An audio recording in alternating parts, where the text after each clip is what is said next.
पंकज भैया, आपने हमें याद किया? भरिया,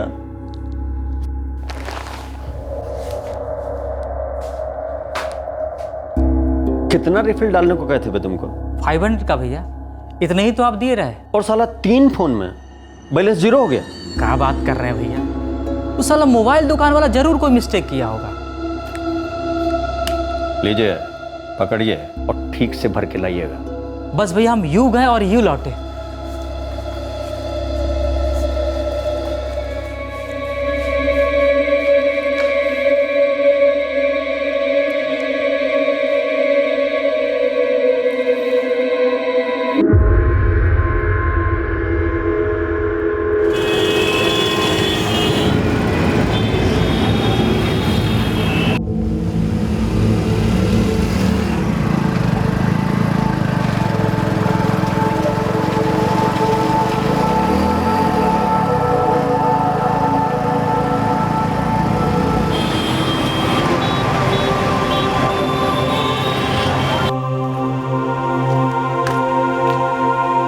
अरे छोटे, हम परसों कानपुर निकल जाएंगे। एक बहुत बड़ा सेल्स कॉन्फ्रेंस है वहाँ पे। राशिद भाईजान, हम सोच रहे हैं कि ये नौकरी ही बदल लें। इस कंपनी में कभी हमारी तरक्की नहीं होने वाली। फिरोज, तुमने अपने 5 साल दिए हैं इस कंपनी को। अरे कम से कम अपने बोनस और ग्रेचुटी का इंतजार कर लो। कि फिर भी ना जमे तो छोड़ देना।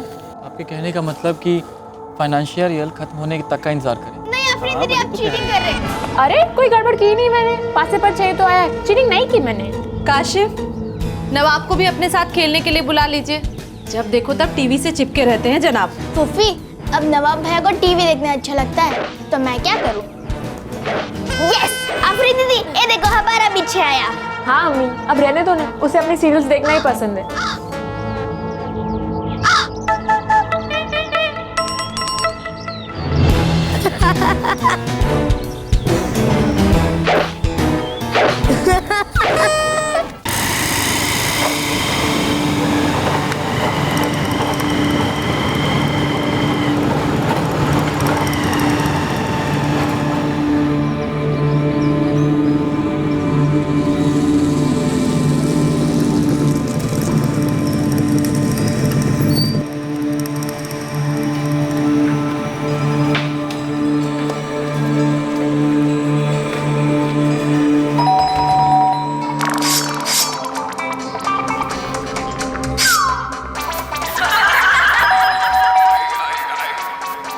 नवाब, देखो दरवाजे पर कौन है।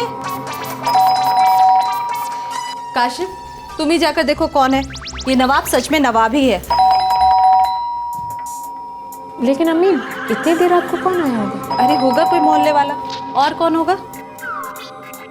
भाई कब से बेल बज रही है, दरवाजा तो खोल दो। जाना तू खोलना यार। नवाब, टीवी का वॉल्यूम कम करो। कम करो ना बेटा। जी, कौन चाहिए आपको?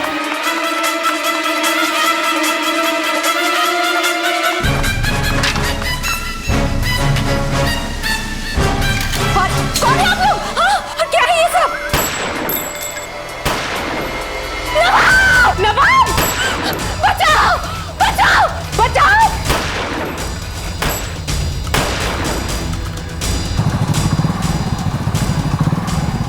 चल।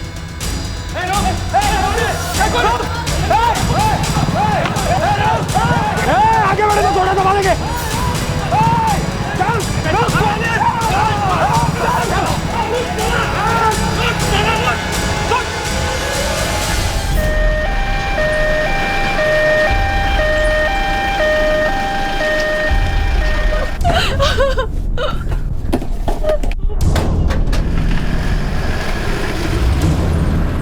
चौदह साल के नवाब पर बेरहमी से हमला किया गया।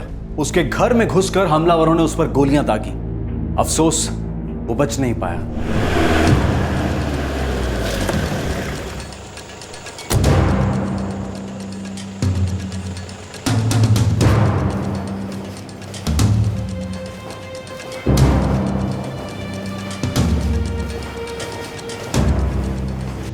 छह गोलियां दागी गई।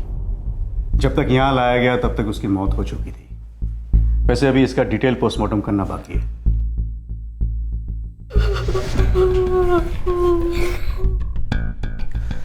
सर वो लोग कौन थे हमें नहीं मालूम सर।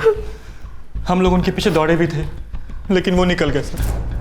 हम लोग छत पे थे सर, जब अम्मी और आफरीन की चीखें सुनाई दी, फिर गोलियां चलने की आवाज़ें आई सर। हम लोग भागते हुए नीचे आए तो देखा 2 लोग हैं, उनमें से एक नवाब पे गोलियां चला रहा था सर।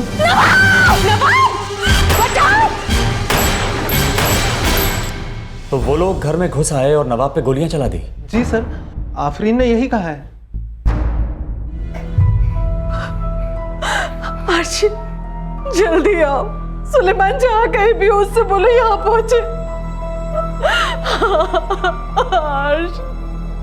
जी आफरीन सर। तुम शकूर भाई की बेटी हो ना? जी सर, मैं सब इंस्पेक्टर आफरीन हूँ। शाहबाग ट्रेनिंग सेंटर में मेरी ट्रेनिंग चल रही। आफरीन क्या हुआ था? काशिफ और मैं कमरे में खेल रहे थे सर। नवाब बाहर टीवी देख रहा था, तभी दरवाजे पर दस्तक हुई। तो नवाब और काशिफ दोनों मेरे मामू के बेटे हैं। नवाब हमारे साथ ही रहता था सर, और काशिफ छुट्टियां मनाने के लिए आया हुआ है। दरअसल वो अपनी अम्मी अब्बू के साथ इलाहाबाद में रहता है। नवाब टीवी देखने में मशगूल था तो अम्मी ने काशिफ से कहा कि वो जाके देखे कि दरवाजे पर कौन है। साथ में अम्मी और मैं भी गए सर, ये देखने के लिए कि इतनी देर रात से कौन आया होगा। भाई कब से बेल बज रही है, दरवाजे तो खोल दो। जाना तू खोलना यार। जब काशिफ ने दरवाजा खोला सर तो वहां पे 2 आदमी थे। उन्होंने हमारी तरफ देखा और फिर पिस्तौल तान दी। कौन है आप लोग? हाँ!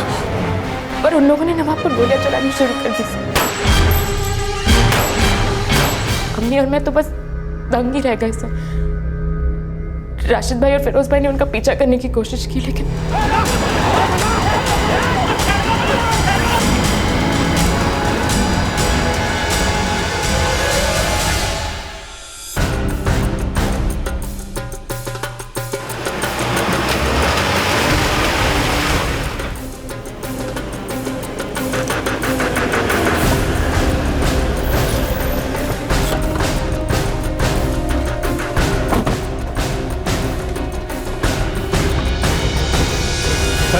साइड हटिए प्लीज। हटिए।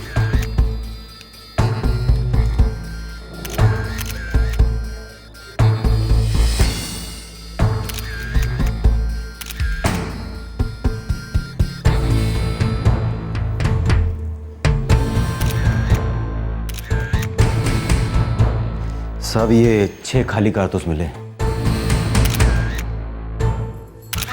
देख के तो लगता है कि .32 बोर के हैं, चेक करके ही कंफर्म किया जा सकता है।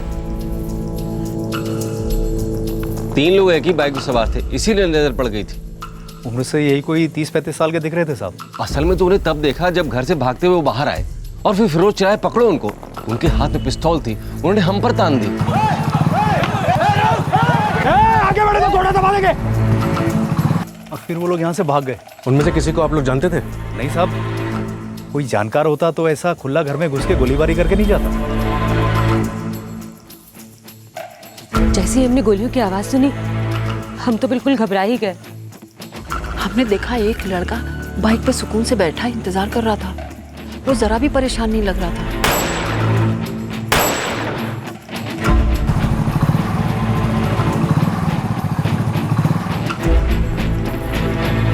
सर नवाब पे बेरहमी के साथ ऐसे खुलेआम गोलियां बरसाती हैं। एक 14 साल के बच्चे के साथ किसी की ऐसी क्या दुश्मनी हो सकती है? हमें आफरीन और उसके परिवार वालों से एक बार फिर बात करनी होगी, और साथ ही साथ नवाब के माँ बाप से भी, जो कि इलाहाबाद में रहते हैं। क्या पता इस केस का कोई तार वहां से जुड़ा हो।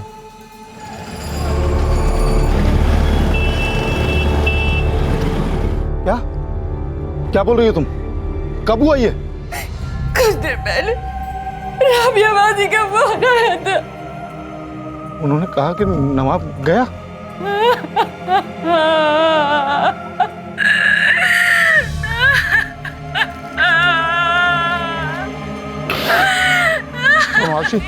हम सीधे घर आ रहे हैं और फौरन लखनऊ चल रहे हैं हम लोग।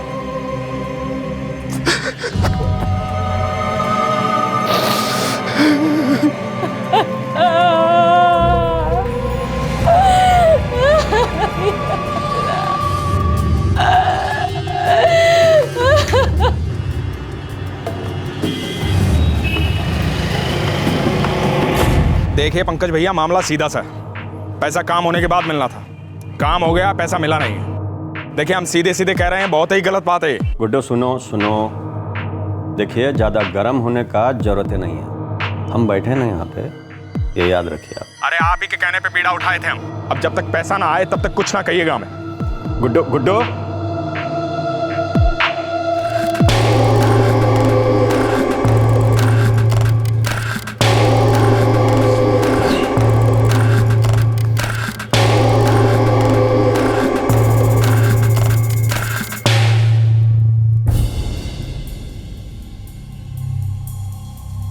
नवाब आप लोगों के साथ कब से रह रहा था? 5-6 सालों से यहाँ लखनऊ में ही पढ़ रहा था। यकीन नहीं होता कि एक 14 साल के बच्चे की किसी से ऐसी क्या दुश्मनी हो सकती है कि उसे इतनी बेरहमी से मार डाला जाए। जो खाली कारतूस मिले हैं वो प्रोफेशनल पिस्टल के हैं और हमें पक्का शक है कि हमलावर भाड़े के थे, छोटे मोटे अपराधी नहीं थे। जो भी थे पेशेवर थे। हमले में .32 बोर की बुलेट वाली 9mm पिस्टल का इस्तेमाल हुआ है। किसी प्रोफेशनल का हाथ लगता है। उन्होंने 6 गोलियां दागी, वो भी एकदम पास से। देखिए उनका इरादा एकदम साफ था। वो आए, अपना काम किया और निकल गए। लेकिन सोचने वाली बात यह है कि उन्होंने सिर्फ नवाब पर गोलियां चलाई और किसी पे नहीं। क्लोज रेंज से 6 गोलियां, लड़के को बचने या कुछ करने का मौका भी नहीं मिला होगा। और उन्होंने सिर्फ इसी पे गोलियां चलाई। कोई तो ऐसी बात है जो हम नहीं जानते। कुछ बताना चाहेंगे जो हमारे लिए जरूरी हो? सर मैं और मेरा भाई फिरोज दोनों अलग अलग सॉफ्टवेयर कंपनीज में काम करते हैं। हम ऑर्डिनरी एम्प्लॉइज हैं सर, हमारी किसी से कोई दुश्मनी नहीं है।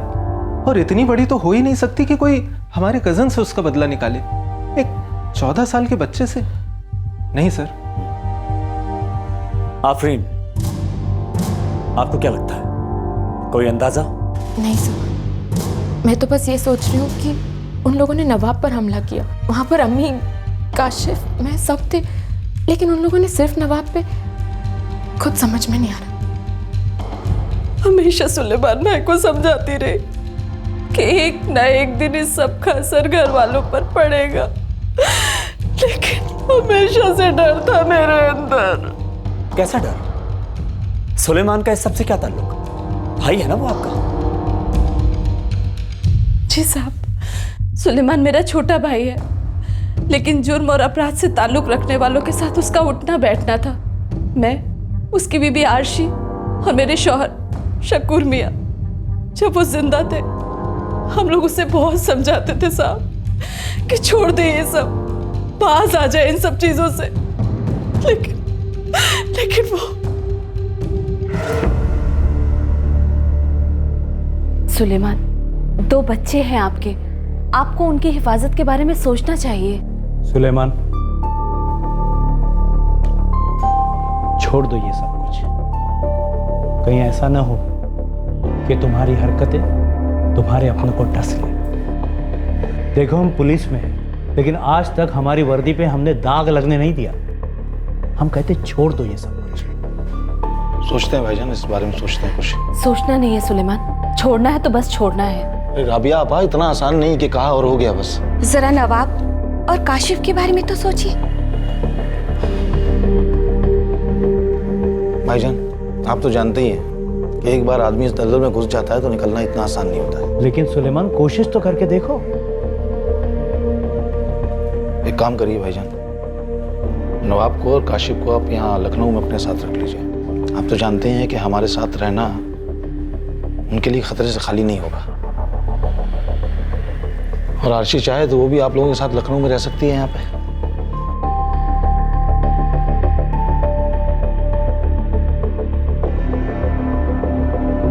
बड़ा लड़का नवाब हमारे साथ रहने लगा साहब। काशिफ छोटा था, वो अपनी माँ के पास ही रहा, और आरशी अपने शौहर सुलेमान को छोड़कर नहीं आना चाहती थी।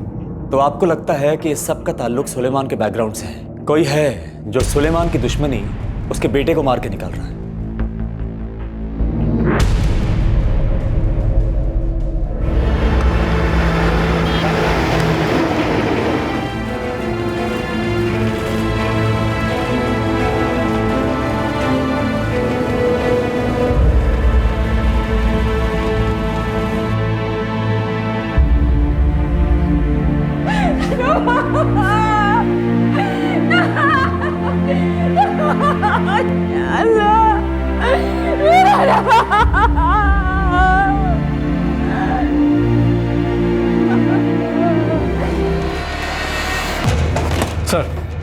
सुलेमान एक हिस्ट्री शीटर है।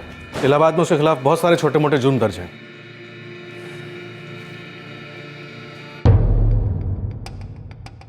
सुलेमान, तुम्हारे बेटे को बहुत ही बेरहमी के साथ मार डाला गया। उस समय हम इलाहाबाद में ही थे साहब। अगर किसी को हमसे बदला लेना होता तो हम पे हमला करता। भाई साहब, इसका हमसे कोई लेना देना नहीं। इतने यकीन के साथ कैसे कह सकते हो? हमारी किसी से कोई ऐसी दुश्मनी थी नहीं साहब जिसका बदला वो हमारे बेटे को मार के निकालता। और फिर लखनऊ में हमारा थोड़ा नेटवर्क है, अगर ऐसी कोई बात होती तो हम तक खबर आती। यहाँ लखनऊ में आके कोई हमारे बेटे को मारे ये मुमकिन नहीं, क्योंकि उसको मालूम है कि हम इलाहाबाद में हैं। यकीन के साथ कह सकते हैं साहब, इसका कोई ताल्लुक नहीं है हमसे। देखो सुलेमान, हम जानते हैं तुम्हारा अपना नेटवर्क है, तुम्हारे अपने खबरी भी होंगे, लेकिन अगर तुम खुद बदला लेने के बारे में सोच रहे हो तो मत करना। बहुत बड़े पंगे में फंस जाओगे। आगाह कर रहे हैं तुम्हें। हो सकता है साहब कि हम बाद में बदला लेने की सोचें, लेकिन मालूम तो पड़े कि किसने किया ये। एक बार फिर कह रहा हूं साहब, हमसे इसका कोई लेना देना नहीं है। तो फिर कौन एक 14 साल के लड़के को मार डालना चाहेगा?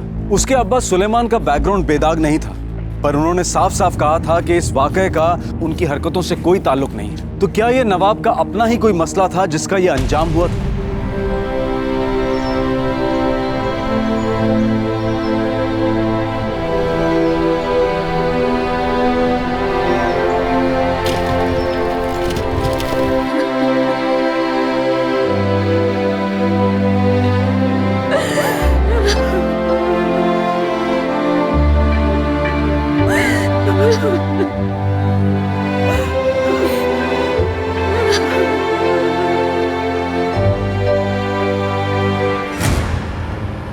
सर, आफरीन के अब्बा शकूर इब्राहिम का बेदाग रिकॉर्ड रहा। सारे ऑफिसर उन्हें पसंद करते थे। एक कांस्टेबल के तौर पे बड़ी इज्जत थी उनकी। कोई ऐसा केस, कोई ऐसा एनकाउंटर जिसकी वजह से किसी से भी कोई दुश्मनी खड़ी हो गई हो?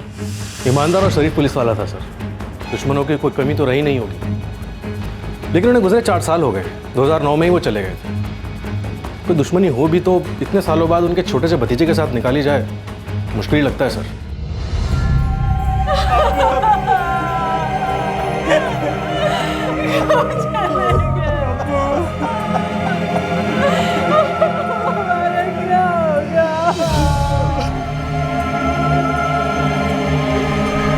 अल्लाहु अकबर, अल्लाहु अकबर, अल्लाहु अकबर।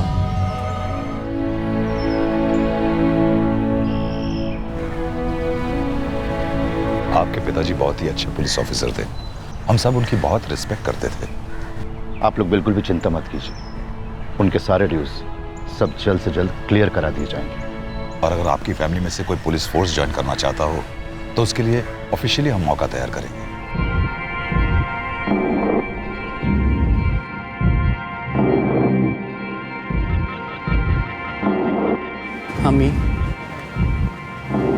हम ही राशिद भाई और हम तो अपने जॉब में सेटल हैं।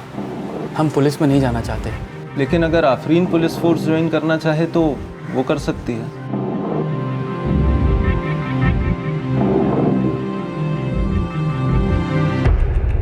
हो सकता है कि शकूर इब्राहिम का वाकई इससे कोई ताल्लुक ना हो, फिर भी मैं चाहता हूं कि तुम सभी थानों में चेक करवाओ जहां वो काम किया करता था। शायद कोई लिंक मिल जाए। सर,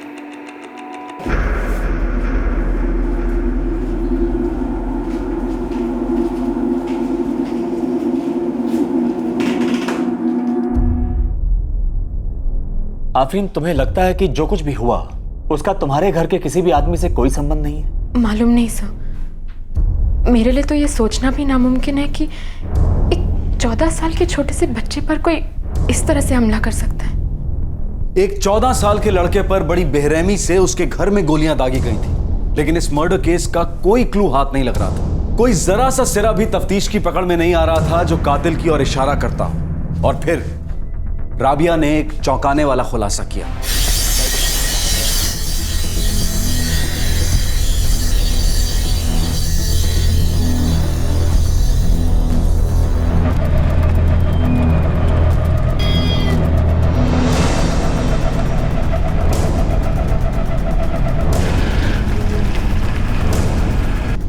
नकीब और शादाब,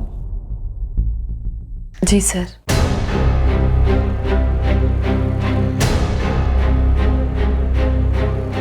कौन है ये दोनों और आपको क्यों लगता है कि ये दोनों नवाब के मर्डर के पीछे हो सकते हैं? मालूम नहीं साहब जी, लेकिन शादाब ने कई दफे नवाब को धमकी दी थी। धमकी? पर क्यों? किस बात पे?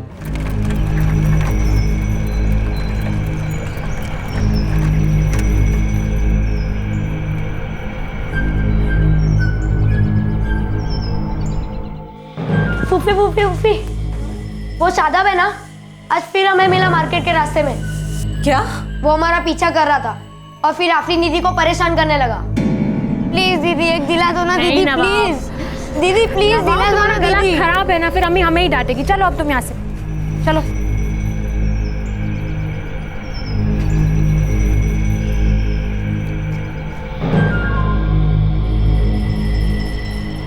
ए क्या है बे?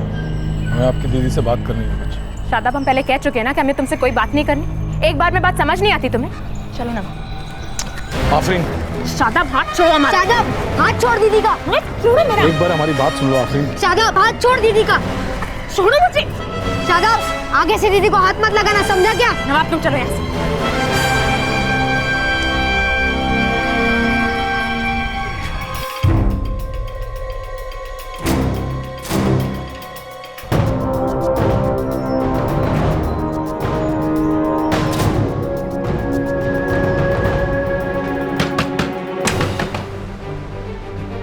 शादाब, तुमने दोबारा मेरी लड़की को तंग किया ना?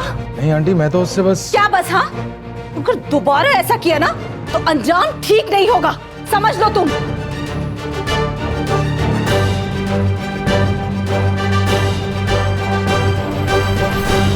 शादाब हमारी कॉलोनी में रहता था और वो कई बार नवाब से झगड़ा कर चुका था। और वो दूसरा नकीब, वो कौन है?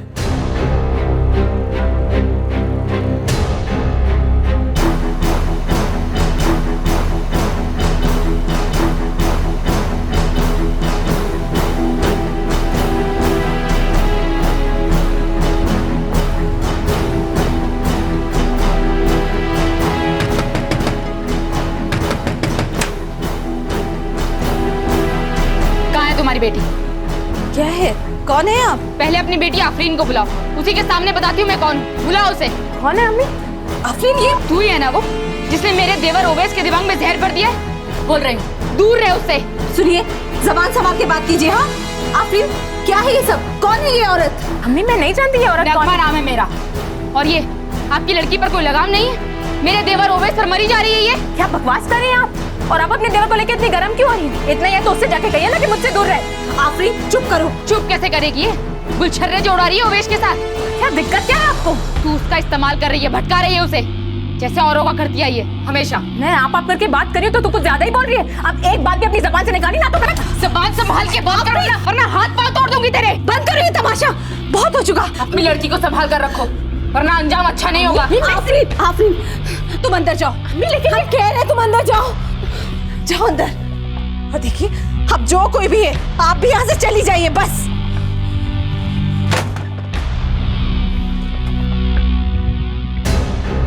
ये नगमा कौन है?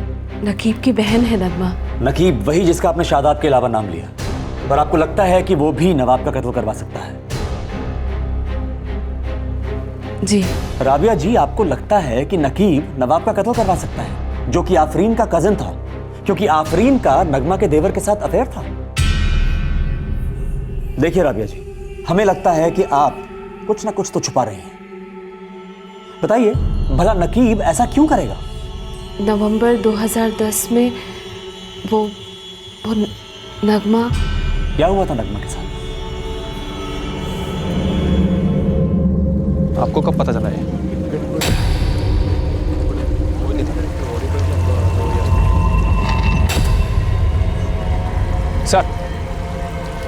सर ये नगमा है, आलमगीर की बीवी और नकीब की बहन। मैं इन्हें जानता हूं सर, ये लोग नजरपुर में रहते हैं। नगमा का कत्ल हो गया था? जी, और नगमा के भाई नकीब ने मेरी बेटी आफरीन और नगमा के देवर ओवैस पर कत्ल का इल्जाम लगाया था।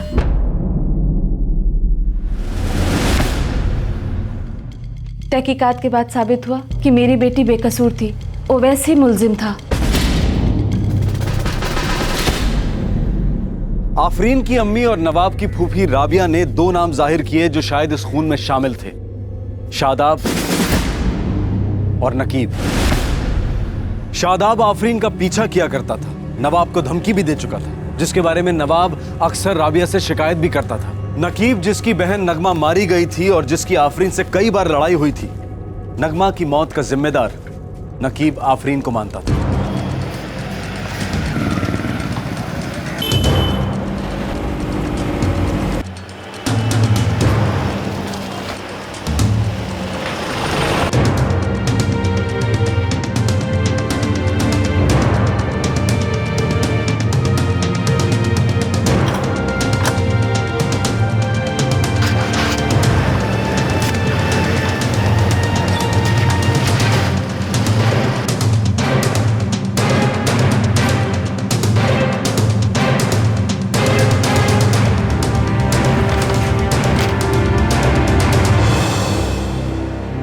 हाँ साहब, नकीब और शादाब दोनों शहर से बाहर हैं। अभी इतना ही पता है। कहाँ हैं दोनों? मालूम नहीं साहब। नकीब तो सेल्समैन है और शादाब लखनऊ में किसी नेता की ड्राइवरी करता है साहब। मुझे दोनों लोगों का नंबर चाहिए। लिख लीजिए साहब। पहले से नहीं दे सकता था? काम क्या है साहब, बताना तो पड़ेगा ना। चल अब नंबर बोल। ठीक है साहब, लिखो 444578765 और दूसरा लिखो साहब 444909878। चल ठीक।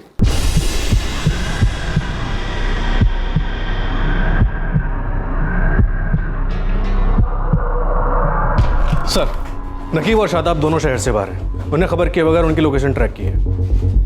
कहाँ हैं वो दोनों? नकीब कानपुर में और शादाब देहरादून में।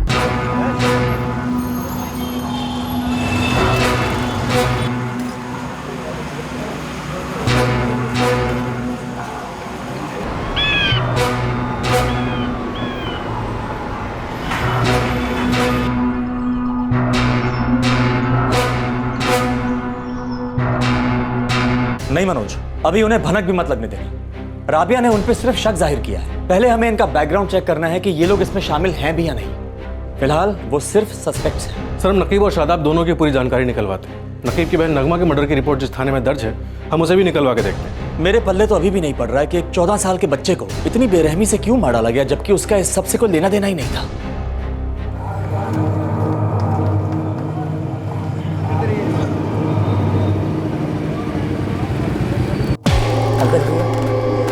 खाना लाए, एकदम गर्मा गर्म है। क्या लाए हो? Chicken lollipop. हरिओम शंकर शंकर।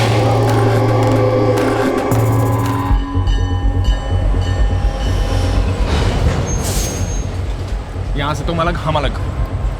अरे पैसा पूरा कहाँ मिला है? अबे तो हमें कौन सा मिला है? मिलेंगे तो पहुँचा देंगे। प्रदीप निकल तू। विक्रांत गाड़ी ठिकाने लगा दे। मतलब रख थोड़े दिन अपने पास, बताता हूँ बाद में। चल।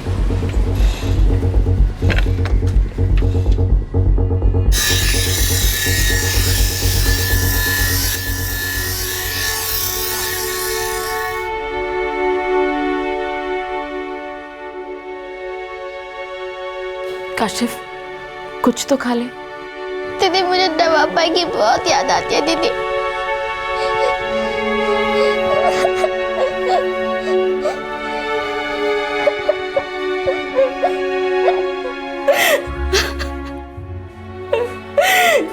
जिस बात का डर लगा रहता था, आखिर वो आज हो ही गया।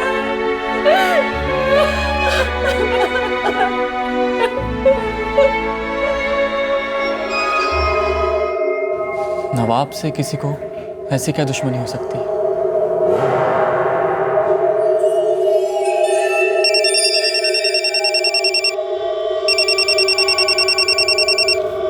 पता चला कुछ?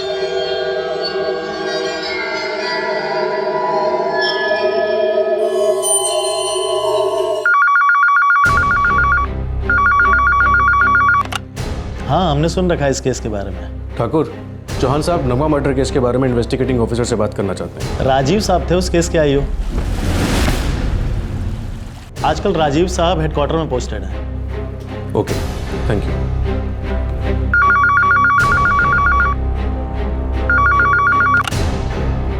Senior inspector Rajiv Kumar.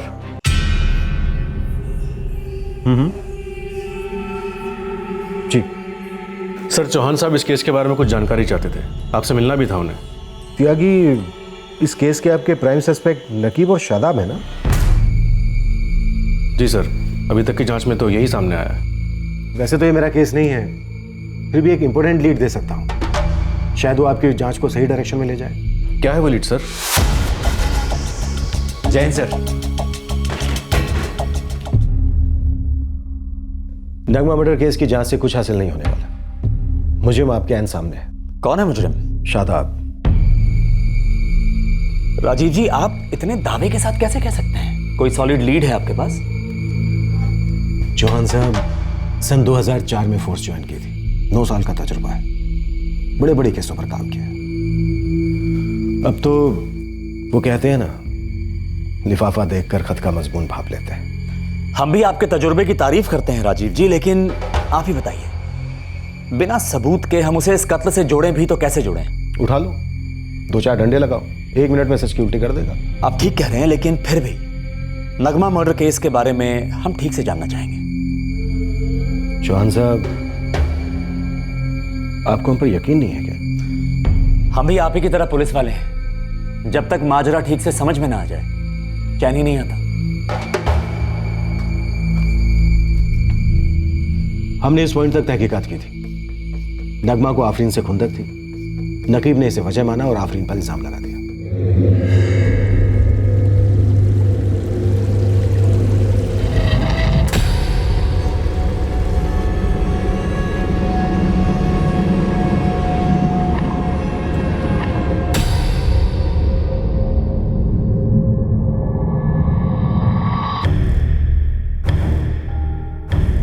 साहब, ये सब जो आलमगीर का भाई है ओवैस, ये सब उसी का किया धरा है।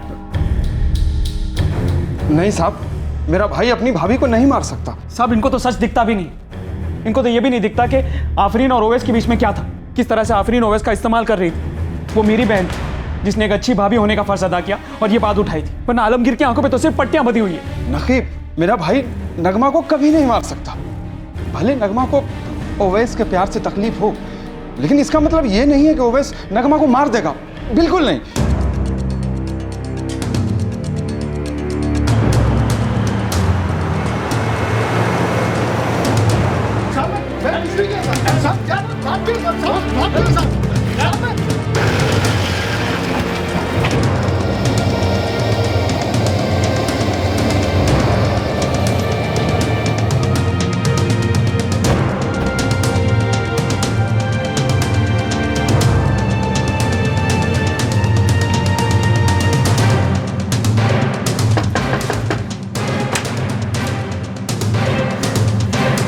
जी? आफरीन आप ही की बेटी है? जी हाँ। माफ करना अगर मैं गलत नहीं हूँ, ये शकूर भाई का ही घर है ना? जी हाँ, उन्हीं का घर है। लेकिन बात क्या है? आफरीन कहाँ इस वक्त? वो तो शाहबाग में है, पुलिस ट्रेनिंग में।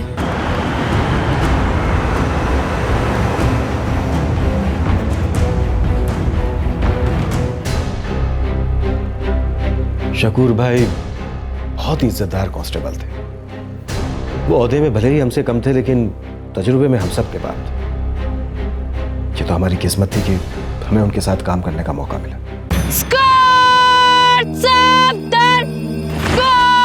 सामने से एड़ी मार्च, तेज चल।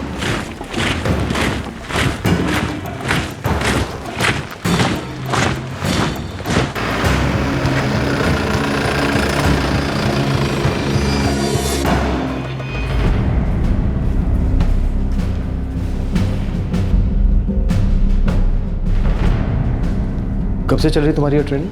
जी 8 महीनों से सर। आफरीन, तुम्हारे और नगमा के देवर ओवैस के बीच क्या रिश्ता है? सर मैं सच बोल रहा हूँ सर। सर मुझे फंसाया जा रहा है। मैंने नगमा भाभी का कत्ल नहीं किया सर। सर ये सच है कि ओवैस और मेरे बीच रिश्ता था, लेकिन सर जब मर्डर हुआ तब मैं लखनऊ में नहीं थी। तुम लखनऊ में नहीं थी, इसका मतलब ये तो नहीं हो सकता ना कि तुम मर्डर में शामिल नहीं थी। ओवैस तो लखनऊ में ही था। ये भी तो हो सकता है कि तुम दोनों ने मिलकर मर्डर की साजिश रची।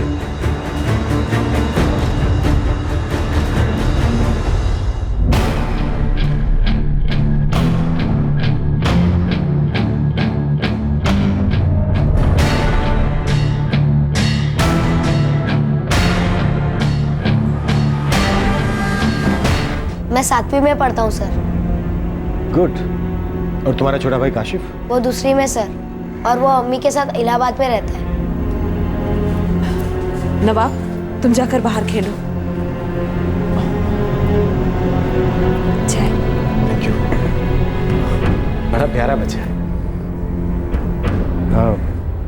राबिया जी, नगमा यहाँ कभी आई थी क्या?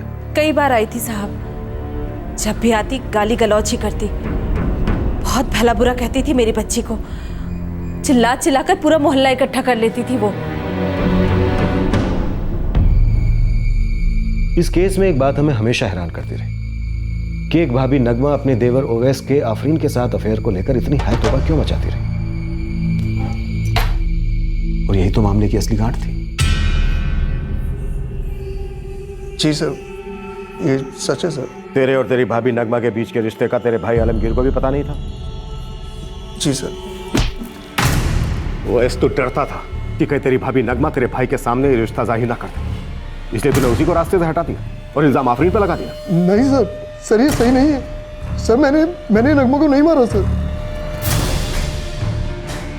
मेरी बस इतनी ही गलती थी सर। मैं जानती ही नहीं थी कि ओवैस का उसकी भाभी नगमा के साथ भी अफेयर है।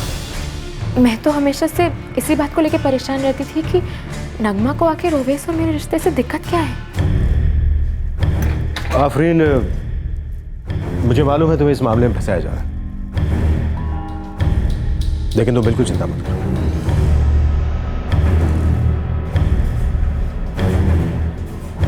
सर ये गलत है सर, आप लोग ठीक से जांच ही नहीं कर रहे।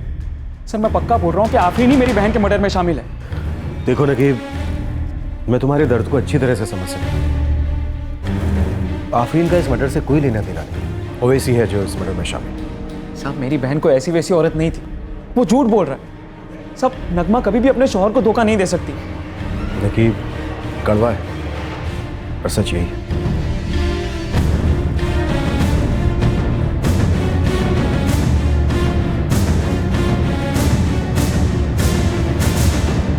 नकीब चाहे कितने भी गुस्से में था, पर आखिर में कड़वा घूंट उसे ही पीना पड़ा, क्योंकि आफरीन का नगमा के कत्ल से कोई वास्ता नहीं था। और ओवैस के खिलाफ सबूत कम पड़ गए, इसीलिए 11 महीनों बाद ही उसे जमानत पे छोड़ दिया गया। देखिए चौहान साहब, वैसे तो मुझे आपको ये सब बताने की कोई ज़रूरत नहीं है, लेकिन फिर भी इस केस के 6 महीने के बाद मुझे प्रमोशन मिला और मेरा ट्रांसफर हुआ। मुझे सच में नहीं मालूम कि मेरे जाने के बाद इस केस में क्या हो, लेकिन हाँ, मैं आपसे इतना कह सकता हूँ कि आफरीन मासूम थी और ओवैस मुजरिम। जैसे आपके इस केस के सिलसिले में कह सकता हूँ कि नकीब नहीं, मुजरिम शादाब। राजीव जी, आप इतने यकीन के साथ कैसे कह सकते हैं? चौहान साहब, मेरे दिल में शकूर भाई के लिए हमेशा ही बहुत इज्जत रही। उस वक्त मुझे लगा कि नकीब आफरीन से बदला लेने की कोशिश जरूर करेगा, इसलिए मैंने उस पर नजर रखी। आफरीन को छोड़ देने की वजह से जब से वो मेरे से गुस्सा हुआ था, तब से वो एकदम चुपचाप रहने लगा, अपने काम से ही काम रखता था। एक्चुअली वो अपनी बहन के बहुत करीब था। नगमा के कत्ल के बाद उसे गहरा सदमा लगा। अब अचानक 1.5 साल बाद नहीं, वो ऐसा नहीं कर सकता। चौहान साहब, नकीब बहुत ही आम आदमी है, उसके ऐसा कोई कनेक्शन नहीं है कि वो इस तरह की कोई साजिश रच सके, किसी का कत्ल करवा सके।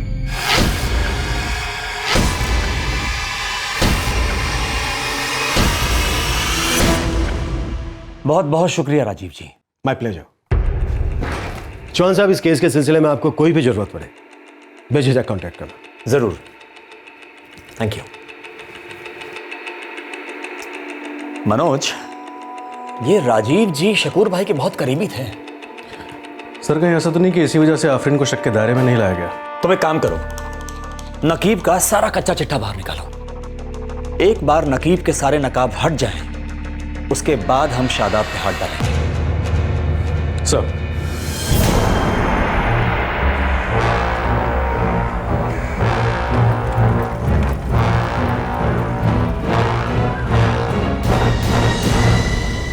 राजीव कुमार जो नगमा मर्डर केस में जांच अधिकारी था, उसने उस केस में आफरीन को क्लीन चिट दे दी थी। नगमा का भाई नकीब इस तफ्तीश से बिल्कुल नाखुश था और नवाब मर्डर केस में राजीव कुमार को यकीन था कि नकीब इसमें शामिल नहीं है, उसे शादाब पर शक था। लेकिन जो पुलिस अधिकारी इस केस की जांच में लगे थे, उन्होंने फिर भी पहले नकीब की जांच करने का फैसला किया।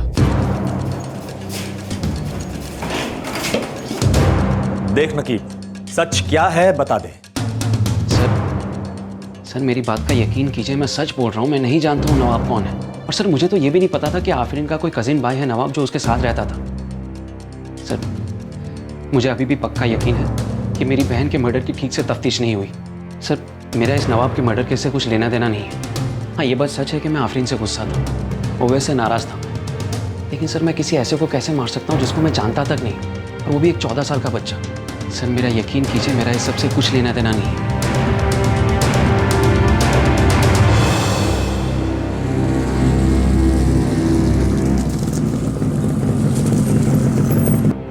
सुलेमान भाई ज़रा सा अंदाज़ा भी नहीं है कि इस काम का पैसा मिला किसको है। तो क्या किसी ने खुद ब खुद कर लिया होगा? पता नहीं भाई, इस मर्डर के बारे में किसी को कुछ पता ही नहीं है।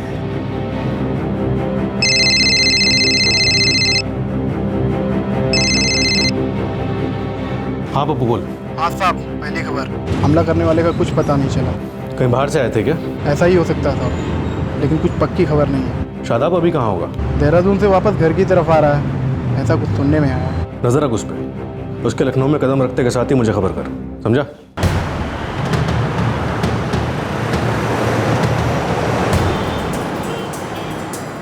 तुम्हें इसके बारे में किसने बताया? पता चल ही जाता है साहब। एक बात याद रखना, तुम सिर्फ मेरे ड्राइवर हो, और हाँ, इस मामले में मेरा नाम कभी मत घसीटना, समझे?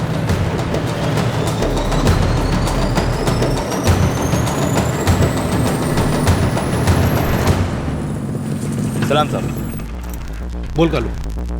ये शादाब छोटा मोटा आदमी है, ड्राइवरी के पहले पेट पालने के चक्कर में छोटा मोटा काम करता था। तो ये उन 3 हमला करने वालों में नहीं था, तो क्या उन्हें भाड़े पे लाया गया? मुश्किल है साहब, ये शादाब हमेशा कड़की पे रहता था। मुट्ठी भर मूंगफली खरीदने के लिए इसके पास पैसे तो है नहीं, 3 लोग के मर्डर के बाद से सुपारी क्या देगा? कोई और चक्कर है? पुराना चक्कर शादाब का आफरीन के साथ, कोई प्यार व्यार का चक्कर है। पर हमने तो सुना था शादाब उसे परेशान करता है। सही है, लेकिन ये लोग अलग हुए उसके बाद करता था।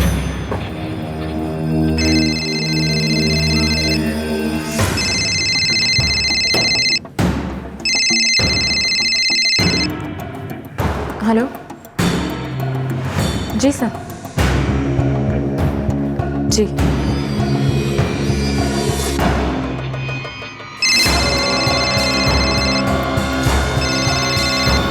हेलो चौहान साहब, शादाब आज शाम को लखनऊ पहुंच जाएगा। मेरी मानो तो उठा लो साले। थैंक यू राजीव जी। वही मुझे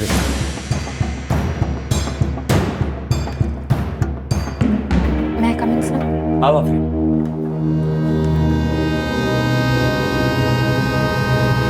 देखो आफरीन, अब तक की तहकीकात में यही सामने आया है कि नवाब टारगेट नहीं था, बदला तो तुमसे लिया जाना था।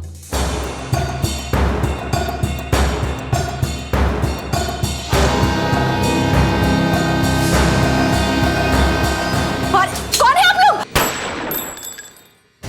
तुमने हमें बताया कि हमलावरों ने घर में घुस के पहले सभी को देखा, उसके बाद फायर सिर्फ नवाब पे किया। जी सर। उन्होंने नवाब को 6 गोलियां मारी, तुम्हें नहीं मारी, तुम्हारी अम्मी को नहीं मारी, काशिफ को नहीं मारी। इसका मतलब यह है कि हमलावरों का मोटिव एकदम साफ था। उन्हें कहा गया था कि सिर्फ नवाब को मारना है और किसी को नहीं। और नवाब एक 14 साल का स्कूल जाने वाला बच्चा, जिसका ना ही किसी से कोई झगड़ा था और ना ही कोई दुश्मनी।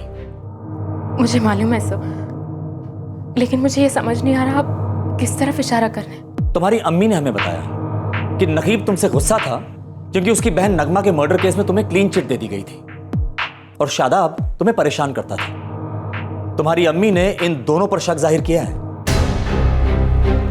आफरीन, इस समय शादाब हमारा प्राइम सस्पेक्ट है। अजीब सी बात है ना, वही शादाब जिसने तुम्हें परेशान करना शुरू किया, उससे पहले तुम्हारा उससे रिश्ता था। हम सच कह रहे हैं ना?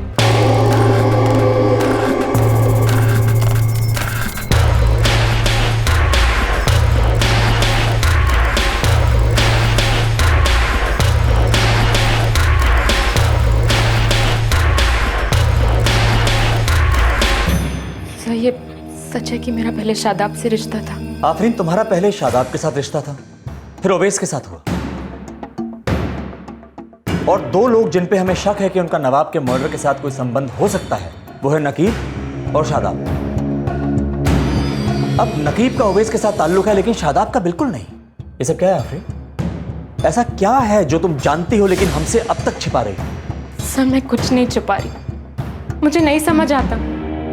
अगर कोई मुझसे बदला लेना चाहता था तो वो नवाब को क्यों मारता? मैं सिर्फ इतना जानती हूँ सर कि इस सब में शादाब का कोई हाथ नहीं। तुम ऐसा कैसे कह सकती हो आफरीन? तुम्हारी अम्मी ने साफ साफ कहा है कि शादाब तुम्हें तंग किया करता था और उसने नवाब को धमकी भी दी थी। सर ये सच है कि मैं एक टाइम पे शादाब से अलग हो गई थी, लेकिन पिछले 8 महीनों से हम दोनों साथ साथ हैं। शादाब और मेरा रिश्ता अभी बहुत अच्छा है सर। अम्मी को इस बारे में नहीं मालूम। शादाब मुझसे क्यों बदला लेना चाहेगा?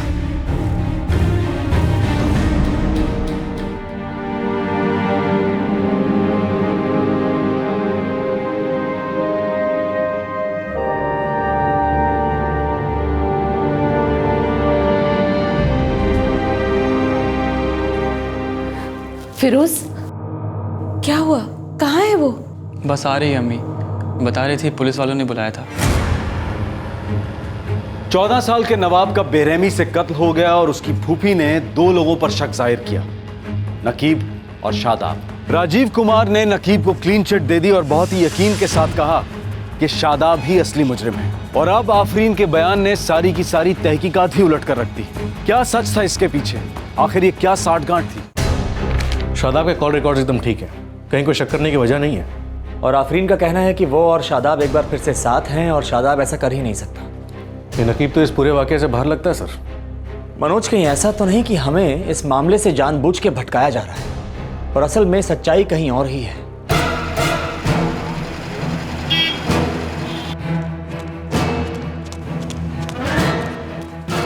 भैया जी, ये लीजिए।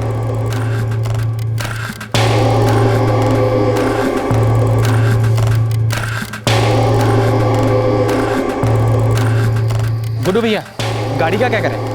यहाँ इधर पड़ी रहेगी तो लोग बात करेंगे। एक काम कर विक्रांत, गाड़ी जावद के गैरेज के पीछे खड़ी कर दे। बोल थोड़े दिन में उठा लेंगे, बाकी बाद में देख लेंगे हम। ठीक है गुड्डू भैया।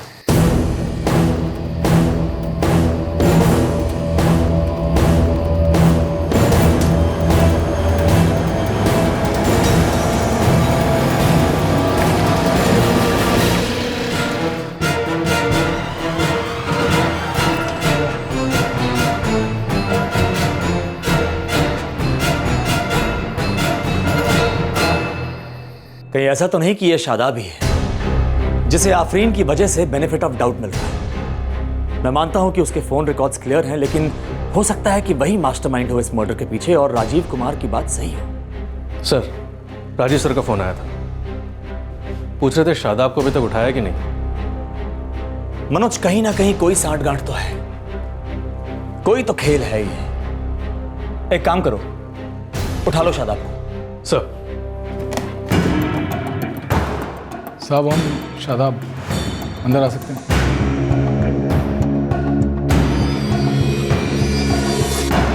साहब, नवाब मर्डर केस में हमारा कोई लेने देना नहीं है। हमने सोचा कि अगर कुछ गलत नहीं किया तो डरना नहीं चाहिए, इसीलिए खुद चल के आए आपके पास। बहुत बड़ा एहसान किया जो तो खुद चला आया, वरना अभी तुझे ही उठाने जा रहे थे। साहब, हमें फंसाया जा रहा है साहब। अच्छा, कौन फंसा रहा है तुझे?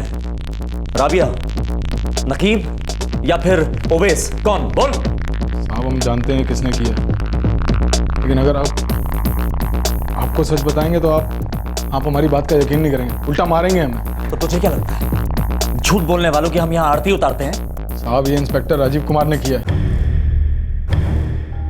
बहुत सयाना है तू, हाँ? खुद को बहुत शातिर समझता है। तुझे क्या लगता है तो लंगड़ मारेगा और हम लड़खड़ा जाएंगे? साहब, हमने पहले ही कहा था कि आप हमारी बात का यकीन नहीं करेंगे, लेकिन विश्वास मानिए साहब, ये मर्डर राजीव कुमार ने ही करवाया, दावे से कह सकते हैं हम ये। और उसी ने आपको कहा होगा कि ये हमारा किया था। आप बहुत टाइम से प्लान कर रहा था साहब, पीछे पड़ा हमारे, हमें फंसाना चाहता है। नगमा मर्डर केस की जांच से कुछ हासिल नहीं होने वाला। मुजरिम आपके अंत सामने। कौन है मुजरिम? शादाब। चौहान साहब, शादाब आज शाम को लखनऊ पहुंच जाएगा। मेरी मानो तो उठा लो साले। वही मुजरिम है। राजीव सर का फोन आया था, पूछ रहे थे शादाब को अभी तक उठाया कि नहीं। चल, मैं 1 मिनट के लिए मान लेता हूं कि यह सब कुछ राजीव कुमार ने किया है, पर वो तुझे क्यों फंसाना चाहेगा और क्यों एक 14 साल के बच्चे को मारना चाहेगा? ताकि वो फिर से आफरीन के करीब आ सके। अब आपको पता होगा नगमा मर्डर केस, उसकी तहकीकात भी इंस्पेक्टर राजीव कुमार ने की थी। पूछताछ के दौरान कई मरतबा आफरीन से मिले। और सच्चाई तो यह है कि इसी दौरान वो आफरीन के काफी करीब आ गए थे। कब से चल रही तुम्हारी ये ट्रेनिंग? जी 8 महीनों से। मुझे मालूम है तुम्हें इस मामले में फंसाया जा रहा है, लेकिन तुम बिल्कुल चिंता मत। और सच तो ये है कि इंस्पेक्टर राजीव कुमार उसी समय आफरीन के करीब आ गए थे, और जब आफरीन उसे छोड़कर वापस हमारे पास आ गई, बस उसी दिन से खुंदक खाए बैठा हमसे। कितनी बार फोन पे धमका चुके हैं कि हमें किसी केस में फंसा देंगे कि आफरीन उन्हें मिल जाए फिर से।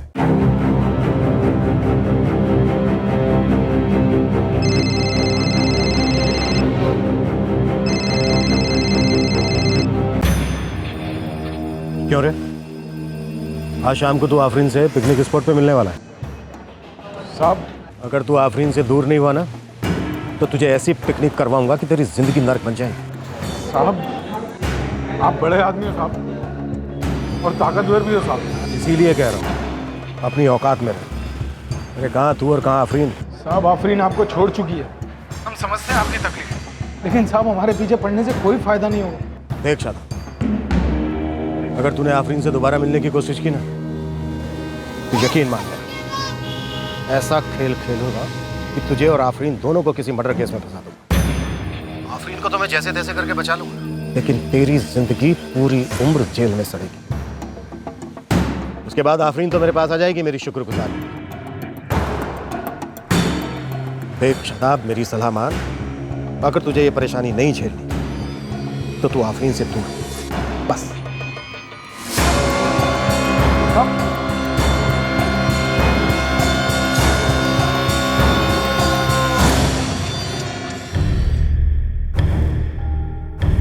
और इंस्पेक्टर राजीव कुमार ने ठीक वैसा ही किया जैसा उसने फोन पर हमें कहा था। नवाब को मरवा दिया और उंगली हम पर उठवा दी, और ये साजिश की ताकि वो आफरीन को दोबारा हासिल कर पाए।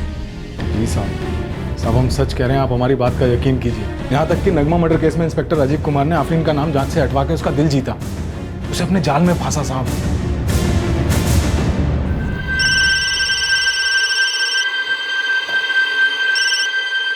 हाँ बबलू बोल। आओ, शादाब पुलिस स्टेशन पहुंच गए। कहाँ से उठाया उसे? सुना है वो खुद ही वहाँ चला गया। ठीक है।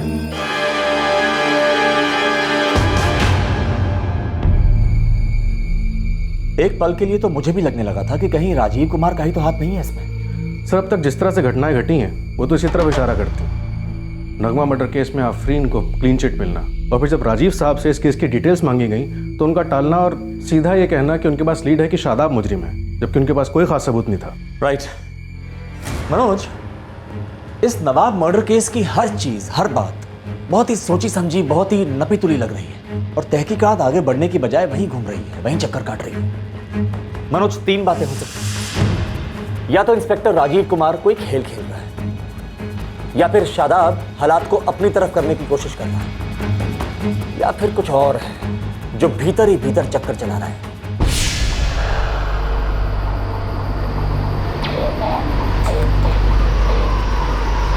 आफरीन, उन्होंने तुम्हें दोपहर में भी बुलाया था, और अब फिर? कोई बात होगी ना अम्मी, आप फिक्र मत करो, मैं जल्दी वापस आ जाऊंगी। हाँ,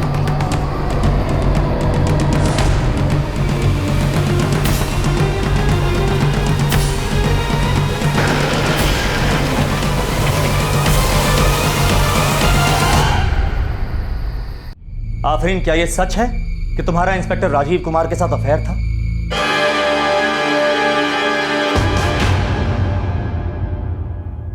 आफरीन, ये क्या खेल चल रहा है? एक 14 साल का बच्चा मारा जाता है जो कि तुम्हारा कजन था। तुम्हारी अम्मी 2 लोगों पे, नकीब और शादाब पे शक जाहिर करती है। शादाब वो जिससे तुम्हारा अफेयर चल रहा था, सॉरी चल रहा है। इंस्पेक्टर राजीव कुमार जिनसे भी तुम्हारा अफेयर रहा, वो बड़ा जोर दे के एक ही बात कह रहे हैं कि इस कत्ल के पीछे शादाब का हाथ है, शादाब मुजरिम है। शादाब मेरे थाने में आके एक ही बात कह रहा है कि सब कुछ इंस्पेक्टर राजीव कुमार ने तुम्हें हासिल करने के लिए करवाया, और मुजरिम कोई और नहीं, इंस्पेक्टर राजीव कुमार है। आखिर इस केस के हर मोड़ पर, हर एंगल में तुम ही हो। क्या खेल है ये? ऐसा क्या है जो तुम हमसे छुपा रही हो? फैन, मैं नहीं जानती, मैं सच में नहीं जानती कि कौन क्या खेल खेले। ये सच है कि इंस्पेक्टर राजीव कुमार के साथ मेरा अफेयर था। नगमा मर्डर केस के दौरान मैं उनके करीब आ गई थी, लेकिन फिर एक वक्त आया जब मैं उनसे दूर हो गई और वापस शादाब के पास चली। तो शादाब ने मुझे बताया भी था कि राजीव कुमार ने उसे मुझसे दूर रहने की धमकी दी, लेकिन सर मैंने ये कभी नहीं सोचा था कि राजीव इस हद तक गिर जाएंगे कि मुझे शादाब से दूर करने और वापस हासिल करने के लिए मेरे 14 साल के छोटे भाई का मर्डर। आफरीन, मैं तुमसे सीधे सीधे पूछ रहा हूं, नवाब के मर्डर के पीछे किसका हाथ है? बोलो आफरीन, नवाब के मर्डर के लिए कौन जिम्मेदार है? मुझे सच में कुछ नहीं मालूम। राजीव के करीब होना मेरी जिंदगी की सबसे बड़ी गलती थी। मुझे नहीं पता था कि उसका ये अंजाम होगा। आफरीन, मुझे मालूम है तुम्हें इस मामले में फंसाया जा रहा है, लेकिन तुम बिल्कुल चिंता मत करो।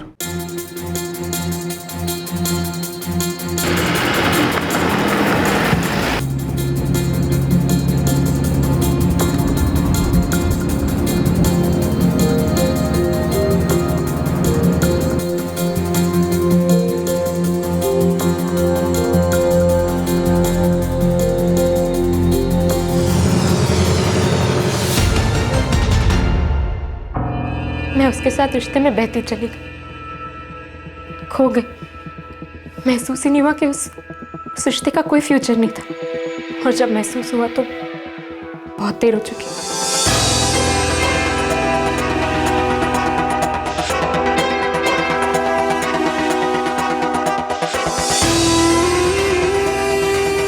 सुनिए, वंदना आने वाली है तो उसे पिकअप करने जाना होगा। सॉरी, मैं नहीं आ पाऊंगा।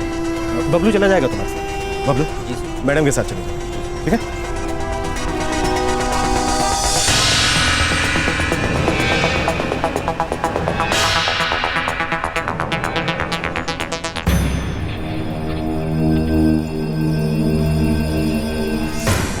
तो अब हमारे रिश्ते का क्या?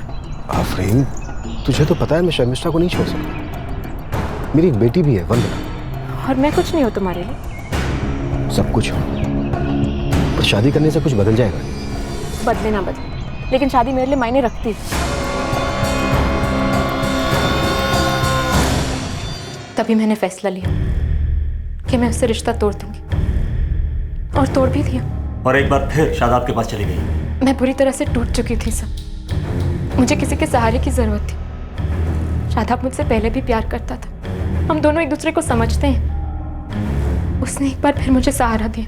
आफरीन, शादाब ने दावे के साथ कहा है कि इस मर्डर का मास्टरमाइंड राजीव कुमार ही है। मुझे नहीं पता सर। हाँ, लेकिन शादाब ने मुझसे ये जरूर कहा था कि राजीव उसे धमकी देता है। पता नहीं कैसे शादाब और मेरे बीच हुई सारी बातों की खबर राजीव को होती थी सर। तो तुम कहना क्या चाहते हो कि मैंने राजीव से इस बारे में बात की है? तो राजीव को कैसे पता चला कि हम लोग पिकनिक स्पॉट पर मिलने वाले हैं आज? आज शाम को तू आफरीन से पिकनिक स्पॉट पे मिलने वाला है। साहब, अगर तू आफरीन से दूर नहीं हुआ ना, तो तुझे ऐसी पिकनिक करवाऊंगा कि तेरी जिंदगी नर्क बन जाएगी। मुझे नहीं पता शादाब, मैं राजीव से रिश्ता तोड़ चुकी हूँ। वो रोज धमकी देता है मुझे, रोज फोन करता है, पर पता नहीं उसे ये कैसे मालूम हो जाता है कि हम लोगों की क्या बातचीत चल रही है।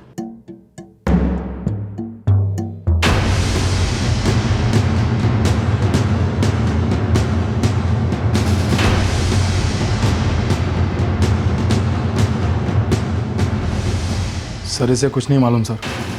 हम सच्चाई बता रहे हैं ना आपको। इस मर्डर के पीछे इंस्पेक्टर राजीव कुमार का ही हाथ है।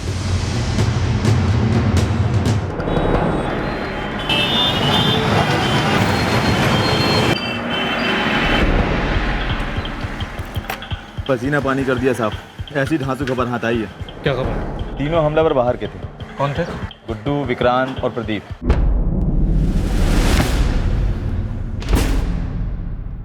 पक्की खबर? एक गाड़ी का कोई हेरफेर हुआ था सर जी। अब गाड़ी कौन सी थी, क्या बात थी, ये पता नहीं, लेकिन एक पक्की खबर है कि गाड़ी में मर्डर का कनेक्शन था, और गाड़ी का गुड्डू से कनेक्शन था, और गुड्डू का पिछले महीने विक्रांत और प्रदीप से कनेक्शन हुआ था। आप तो सर जी आज हमारे फोन लगाओ, मऊ फोन लगाओ। इंस्पेक्टर राजीव? सॉरी सर, आप रिटायर्ड कांस्टेबल मुस्तकीम अहमद से मिल लीजिए। अल्लाहु अकबर,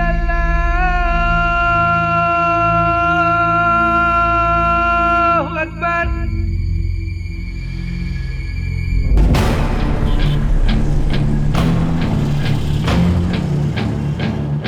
बहुत से गुड्डू, आजमगढ़ से प्रदीप और विक्रांत, तीनों हिस्ट्री शीटर। इनके खिलाफ बहुत सारे केस दर्ज हैं सर। और ये कब तक हमारी पकड़ में होंगे? इंस्पेक्टर राजीव को भनक लगे बिना इन लोगों को दबोचना होगा सर।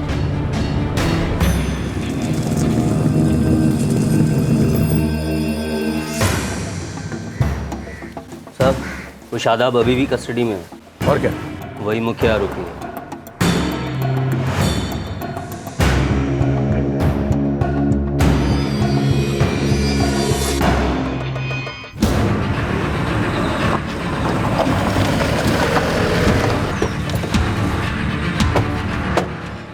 सलाम सर। सलाम मुस्तकिम। अच्छा क्या सर, शादाब को हिरासत में रहने दो, लेकिन राजू साहब को इसका अंदाजा भी न लगने दो। मुस्तकिम, जरा इस इंस्पेक्टर राजीव कुमार का सारा कच्चा चिट्ठा तो खोलो। ऊपर तक पकड़े साहब, आप मिले होंगे तो बताया होगा। 2004 में पुलिस फोर्स में भर्ती, फिर झटके से तरक्की।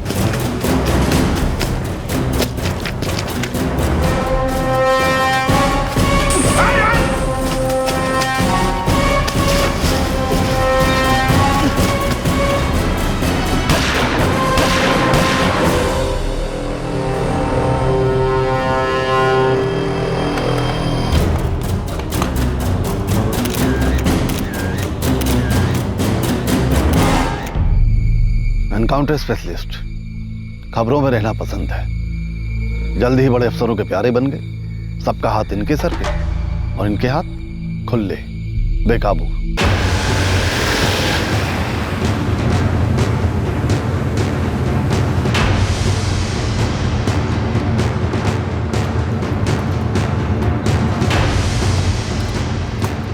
ये 5 सिम कार्ड है, 1 हफ्ते से ज्यादा इस्तेमाल मत करना। ठीक है सर। चलो रे।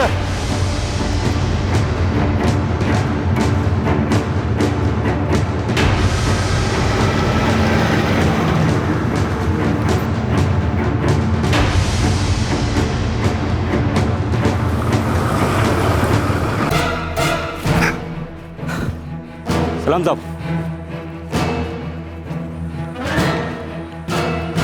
कितनी लकड़ी है? कोई 2-3 टन। क्या है?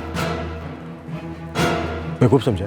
आपको तो पता है अपना रोज का काम है, आपसे झूठ बोल के किधर जाएंगे? चाहो तो चेक कर लो। जा बबलू, ट्रक चेक पोस्ट के पार करवा दे। जी साहब। आओ।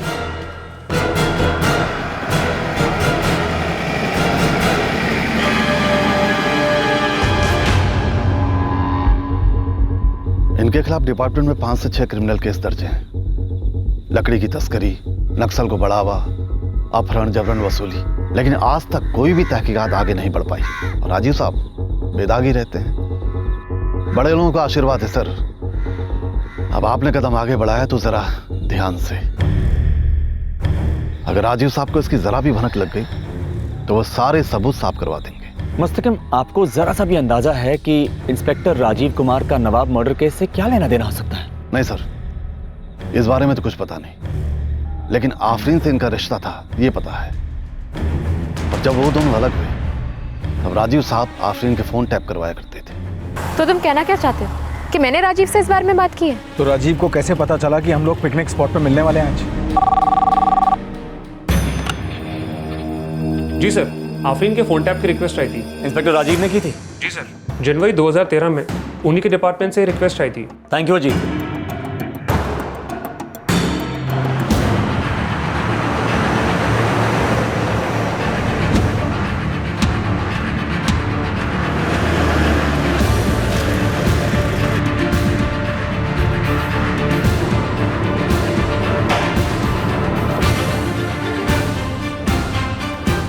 उसे कानो कान खबर नहीं लगनी चाहिए। जो भी करना है चुपचाप करो और अपनी इंफॉर्मेशन कम से कम लोगों के साथ शेयर करो। सर, हम पूरी सावधानी बरतेंगे। सर, यह भी मुमकिन है कि नवाब के कत्ल के पीछे राजीव कुमार का ही हाथ हो। फिर भी हमारे पास कोई पुख्ता सबूत नहीं है जहां। आफरीन का फोन टैप करवाना और शादाब का उसके ऊपर इल्जाम लगाना यह काफी नहीं होगा। यह दलील नहीं चलेगी। और एक बात, राजीव के ऊपर तभी हाथ डालना जब उसके खिलाफ तुम्हारे पास काफी सबूत हो, क्योंकि उसकी बहुत से पुलिस वालों के साथ साठगांठ है और आज तक वो सिर्फ सबूतों की कमी की वजह से बचता आ रहा है। सर, हमें लगता है कि तीनों सस्पेक्टेड असेलेंट्स के साथ भी राजीव कुमार के लिंक है, लेकिन उस एंगल में थोड़ा और काम करना जरूरी है। ठीक है, go ahead. Thank you sir.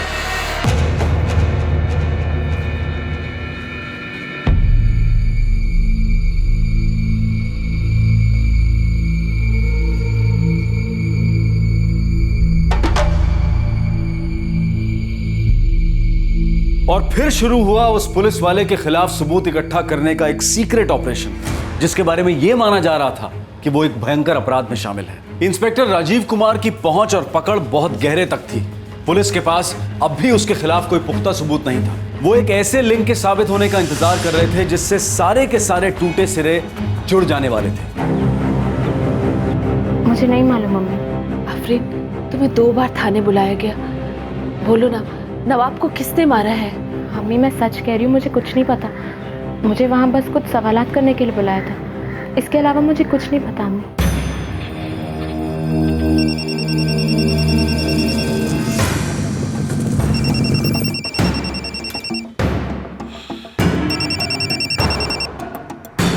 हाँ बोल।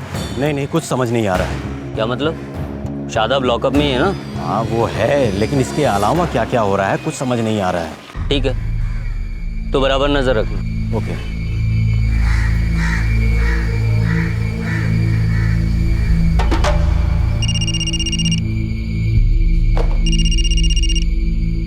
हाँ बबलू बोल।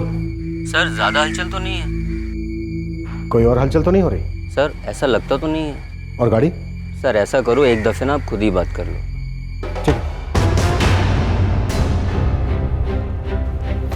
सर, बबलू किसी केस में फंसा था। जब से छोटा तब से इंस्पेक्टर राजीव के पास ही काम कर रहा है। सुनने में आया कि इंस्पेक्टर राजीव के लिए कोई एनकाउंटर भी किया था इसने। आजमगढ़ का रहने वाला है बबलू। और 3 में से 2 हमलावर आजमगढ़ गए थे। मनोज, कहीं साजिश का तार यहीं से तो नहीं जुड़ा? सर, इंस्पेक्टर राजीव और बबलू की बातचीत के दौरान एक गाड़ी का जिक्र हुआ था। बबलू ने इंस्पेक्टर राजीव से कहा कि आप ही बात करके देख लो। हाँ जीत। सर, इंस्पेक्टर राजीव की आजमगढ़ में किससे बात हो रही है? ये शायद आपके लिए खास हो सकती है सर। रिकॉर्ड करो। Okay sir. हम तो समझ रहे हैं साहब, लेकिन ये लोग है ना, ये जब टुच्चे किस्म के हैं। जब तक रुपया नहीं मिल जाता साला लोग विश्वास ही नहीं करेंगे। पंकज, मुझे मेरी कार वापस चाहिए बस। गुड्डू भैया, गाड़ी का क्या करें? गाड़ी जावद के गैरेज के पीछे खड़ी कर दे। मुझे ऐसा कोई निशान नहीं छोड़ना है जो आगे जाके पकड़ में। अब क्या बताएं साहब, ये साला गुड्डू है, ये हमें कुछ बताया नहीं रहा है। खुद कहाँ है, कार कहाँ है, बाकी दोनों कहाँ हैं? विक्रांत और प्रदीप। अब यकीन जानिए साहब, उनको भी कोई खबरें नहीं है, न गुड्डू की न कार की। लेकिन है कहाँ वो? अब हैं तो दोनों आज में कर दो, लेकिन कुछ बोले नहीं रहे हैं। बाकी एक बात बताएं साहब, इन दोनों को टच न कीजिएगा, पास उल्टा पड़ गया। तो फिर मेरी कार वापस ला। कोशिश कर रहे हैं ना साहब? सिर्फ कोशिश नहीं पंकज, मुझे मेरी कार चाहिए, बाकी के पैसे भी मिल जाएंगे। तो ठीक है साहब, अब हम एक काम करते हैं, हम गुड्डू का पता लगाते हैं कि साला ये है कहाँ। Thank you Ajit. अब आया कुछ पकड़ने। बहुत कुछ सर।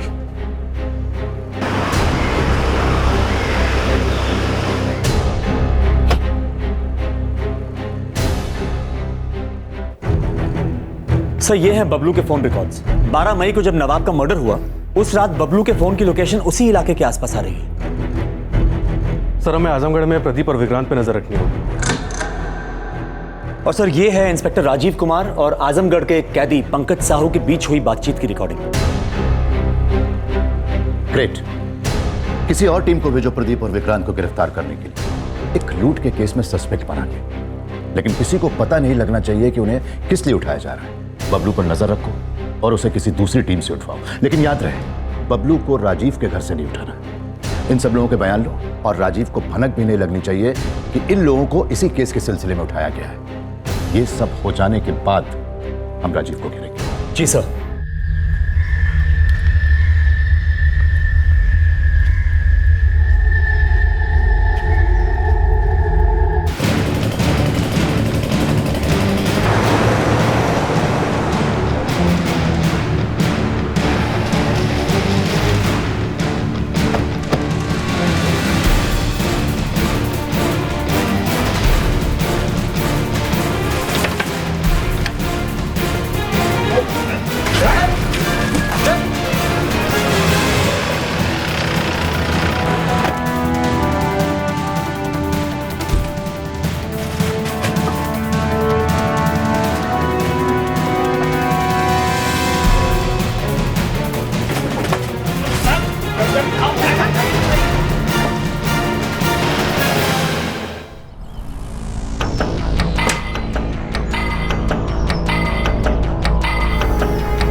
वो आ गए।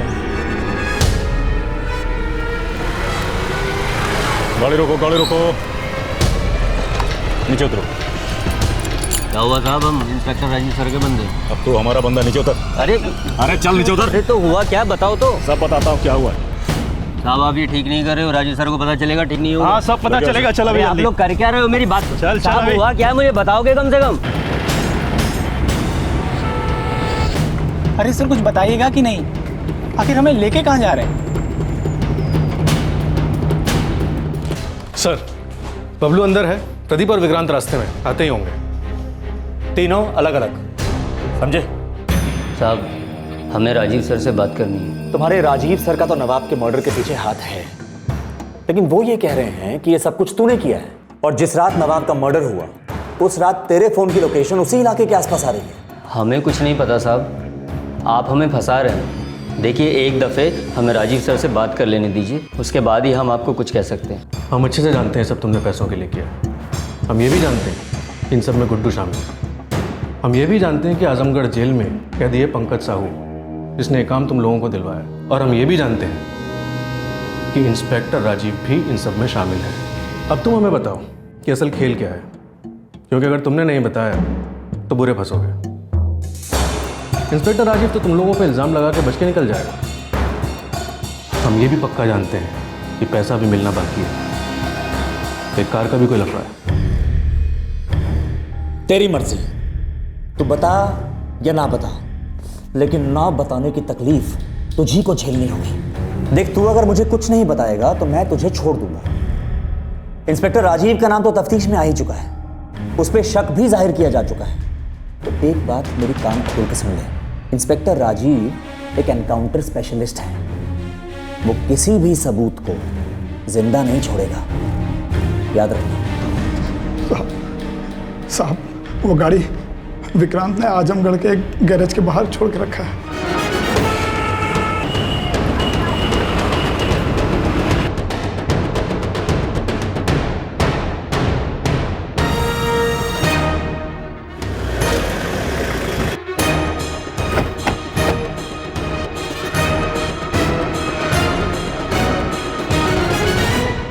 गाड़ी में तो वो गन नहीं मिली जिससे नवाब को मारा गया।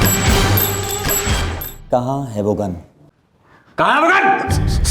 सब वो गन गुड्डुआ के पास है। और गुड्डू कहाँ है? वाराणसी में।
नवाब मर्डर केस में मास्टरमाइंड माने जा रहे इंस्पेक्टर राजीव कुमार के अलावा इस केस से रिलेटेड हर दूसरा व्यक्ति, हर एक सबूत पुलिस की गिरफ्त में था। लेकिन गुड्डू जिसने उस रात पिस्तौल का घोड़ा खींचा था, भागने में कामयाब हो गया। ये साजिश कैसे रची गई, कैसे अंजाम दी गई, ये अब भी सामने आना बाकी था।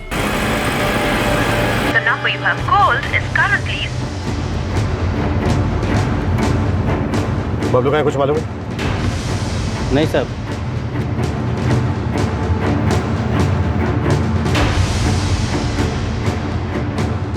Jain sir, senior inspector Rajiv Kumar. जय हिंद राजीव, कहिए। मैं कह रहा था सर कि ये नवाब मर्डर केस कुछ अटक सा गया है। 14 साल का बच्चा मारा गया, मामला जरा सेंसिटिव है, प्रेस रिलीज भी नहीं की गई अब तक। मुझे लग रहा है सर कि इन्वेस्टिगेशन कुछ आगे नहीं बढ़ रही। मुझे भी कुछ ऐसा ही लग रहा है राजीव। मैं पता करता हूँ, अगर कहीं कोई भी ढिलाई हो रही तो मैं तुम्हें देता हूँ। Okay, thank you sir. जय हिंद सर। जय हिंद।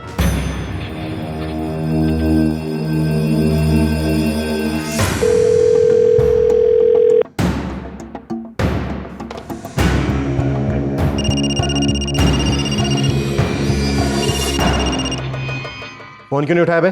सॉरी साहब, अंदर फोन नहीं उठा सकता था। चल खबर बोल। त्यागी और चौहान साहब में क्या गुपचुप काम हो रहा है, कुछ पता नहीं चल पा रहा है। बबलू कहाँ है? मालूम नहीं है साहब। शायद आपका स्टडी में है। कल तक तो था साहब, लेकिन आज पता नहीं है। पता नहीं मतलब? अब उसे कहाँ ले गए हैं, क्या कर रहे हैं उसके साथ, मालूम नहीं है साहब। ये क्या खिचड़ी पकड़ी है बे? कुछ मालूम नहीं है साहब। इस साले तो पता कर। सुन के पता लगा कि ये चौहान और त्यागी नाम के दोनों रसोई ये कौन सा मसाला डाल रहे हैं। मैं पता करता हूँ, जैसे कुछ पता चलता है मैं आपको फोन करता हूँ। अब सारा का सारा ब्यौरा विस्तार से बता, लेकिन एक बात याद रख, तो जितना ज्यादा बताएगा उतना कम फंसेगा, और जितना कम बताएगा उतना ही ज्यादा फंसेगा। साहब, राजीव साहब तो आफरीन के किसी भी भाई को मारना चाहते थे। गुड्डू भैया, उसका कोई भी भाई मतलब? देखो भैया, हमें नहीं पता आफरीन के कितने भाई हैं। हमें तो लखनऊ में बुलाया है, वहीं बबलू मिलेगा, घर का पता बताएगा, हमें तो किसी भी भाई को ठोक देना है, बस इतनी सी बात है। अच्छा, ये बबलुआ राजीव साहब का खास आदमी है ना? हाँ, 5 लाख बोला है, मिलेगा। 1.5 तुम्हारा, 2 हमारा।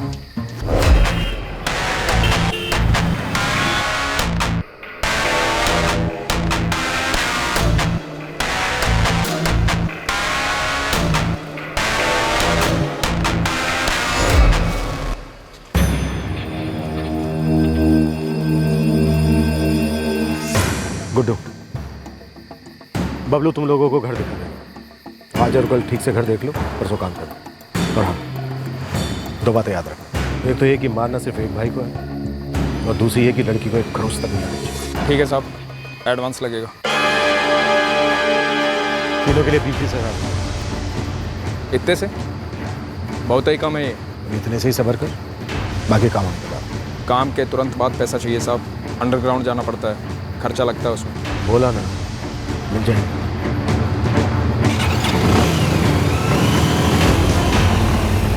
किसी भी भाई को मारने का काम था? जी साहब। तुझे और विक्रांत को इस काम में कौन लाया? गुड्डू? जी साहब। और गुड्डू को कौन लाया? पंकज भैया। गुडुआ पंकज भैया के लिए काम करता है। राजीव साहब पंकज भैया से संपर्क किए थे साहब।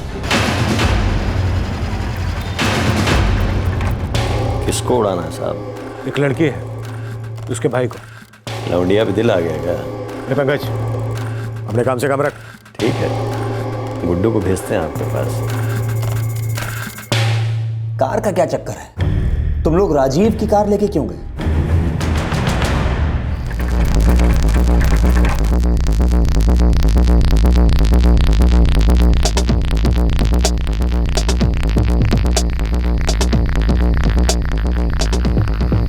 बात ठीक से समझ में आ गई ना तुम लोगों के भेजे में? ठीक है, लेकिन बाइक पे आना पड़ेगा। हाँ ठीक है, बाइक से आ जाना, लेकिन ध्यान रखना।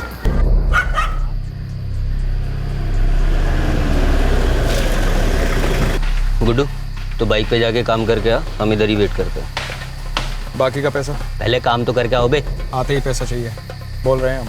अरे हाँ यार, राजीव सर अभी आते ही होंगे।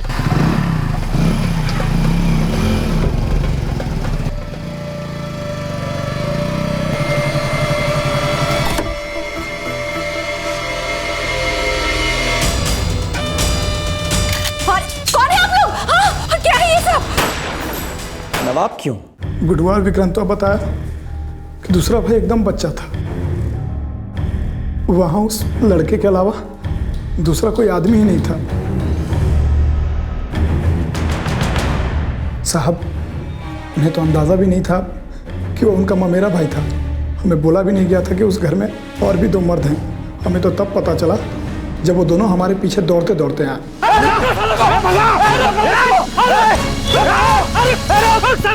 और कार? तुम लोग कार लेके क्यों गए?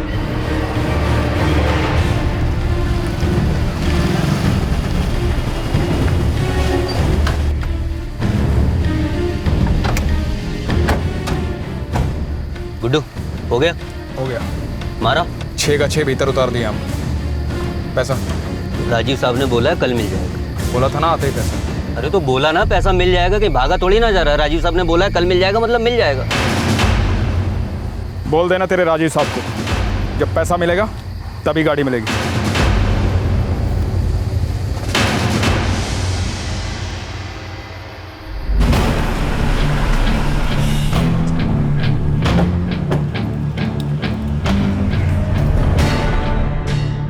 सर, हमारे पास जितना मटेरियल है वो राजीव कुमार को अरेस्ट करने के लिए काफी है। काफी सबूत है सर। गुड्डू के अलावा सभी हिरासत में। कार और गन दोनों बरामद हो चुकी। फोन की रिकॉर्डिंग्स और फोन रिकॉर्ड से साफ जाहिर होता है कि इंस्पेक्टर राजीव कुमार इसमें शामिल है।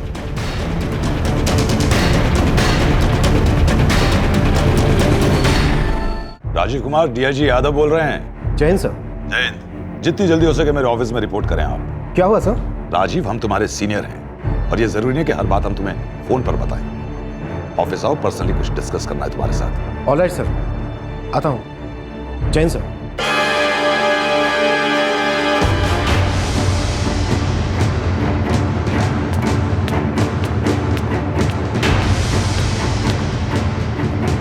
मैं कम इन सर। और राजपाल। सर, इंस्पेक्टर राजीव कुमार कहाँ है किसी को भी पता नहीं, और अपनी ऑफिशियल व्हीकल भी लेके नहीं गए। इसका फोन भी स्विच ऑफ है। जी सर, अभी भी स्विच ऑफ। सर, लगता है राजीव कुमार को भनक लग गई है कि उन्हें यहाँ क्यों बुलाया जा रहा है।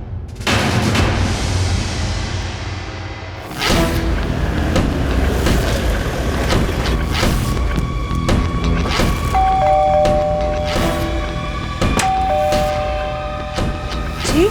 राजीव कुमार कहाँ है? पता नहीं, वो घर नहीं आया अभी तक।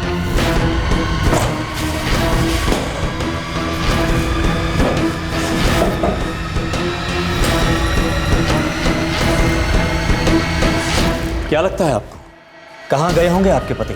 देखिए, मुझे सच में कुछ भी पता नहीं है। वो मुझे कभी बता के जाते ही नहीं थे कि वो कहाँ जाने वाले हैं और कब तक आएंगे। मनोज, एक काम करो, इनके घर के सामने कांस्टेबल लगा दो। Yes sir. Sir, Rajiv Kumar का एक भाई है प्रकाश कुमार, शायद वो वही मिल जाए।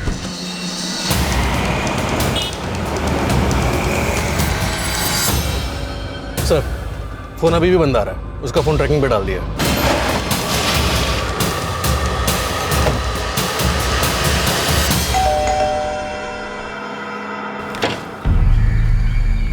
जी प्रकाश कुमार। जी कहिए। राजीव कुमार कहाँ है? वो तो ऑफिस में होंगे या फिर अपने घर पे। पर हमें लगता है कि वो यहाँ आया होगा। वो यहाँ तो नहीं आया सर।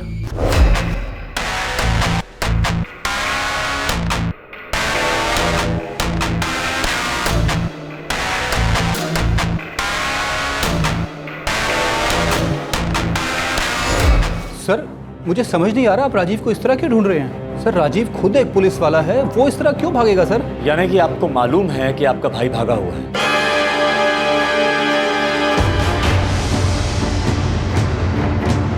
सर, राजीव कुमार यहाँ आया था, उसका मोबाइल और सिम कार्ड मिले। एक बार और पूछो, राजीव कुमार कहाँ है? मुझे कोई आइडिया नहीं है राजीव कहाँ है सर। सर, मुझे नहीं पता राजीव कहाँ है सर। सर, मैं सच बोल रहा हूँ सर। मनोज, इस घर के बाहर भी कांस्टेबल लगा दो। सर।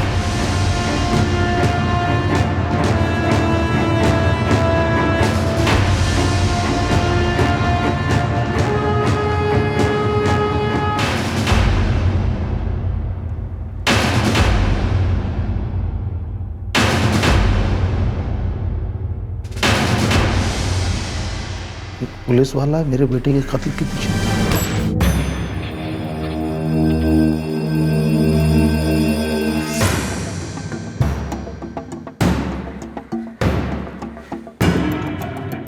आफरीन, तुम कुछ जानती हो इस बारे में?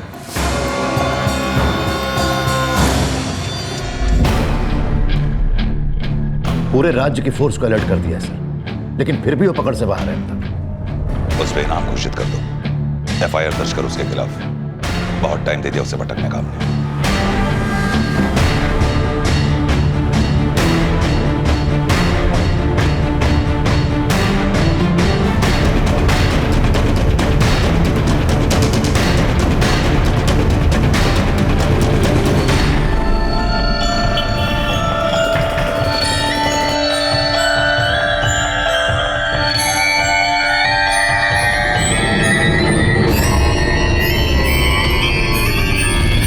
राजीव कुमार कहाँ है? हमें नहीं पता। झूठ बोल के कुछ मिलने वाला है? सच्ची बोल रहे हैं। 10,000 में हमारा क्या होने वाला है? और राजीव कुमार पकड़ा गए तो हम छूट जाएंगे जेल से। छुपा के हमें कुछ मिलने वाला नहीं।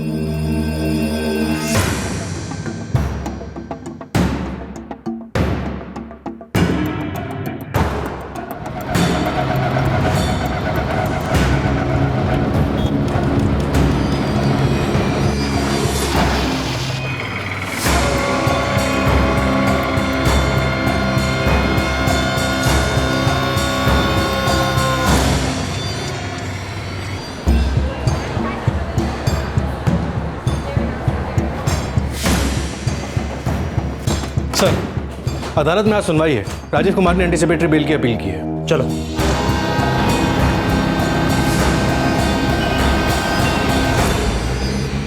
सर, ये साफ साफ वरिष्ठ पुलिस इंस्पेक्टर राजीव कुमार की छवि को खराब करने की साजिश है। वे एक बहुत ही इज्जतदार अफसर हैं और उनका ट्रैक रिकॉर्ड एकदम बेहतरीन है। अगर ये बात है तो फिर वे छिपते क्यों फिर रहे हैं? सर, उनके दुश्मन उन्हें फंसाना चाहते हैं, उन्हें तकलीफ पहुंचाना चाहते हैं। पुलिस फोर्स में अक्सर ऐसी दुश्मनी निकाली जाती है। कुछ असामाजिक तत्वों के बयान पर पुलिस उन्हें घेरना चाहती है और उनका शिकार करना चाहती है। इसलिए उनकी अर्जी है कि उन्हें एंटीसिपेटरी बेल दी जाए। राजीव कुमार हैं कहाँ?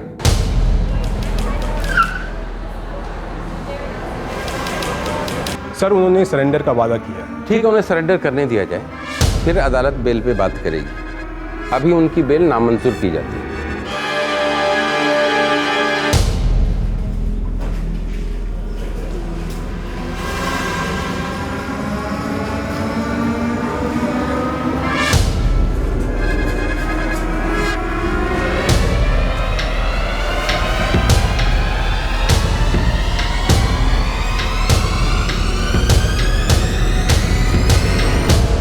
हमें कुछ मालूम नहीं है। आज उन्हें हमने कोर्ट में देखा ही नहीं। मिश्रा जी, हमारी खबर पक्की है। राजीव कुमार आज कोर्ट में आया है। देखो भैया, आया है तो ढूंढ लो।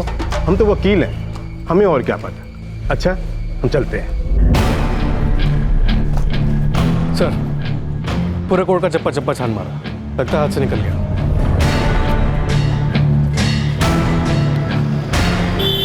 ओके सर, खबर पक्की है। हाईवे के पास रेस्टोरेंट में।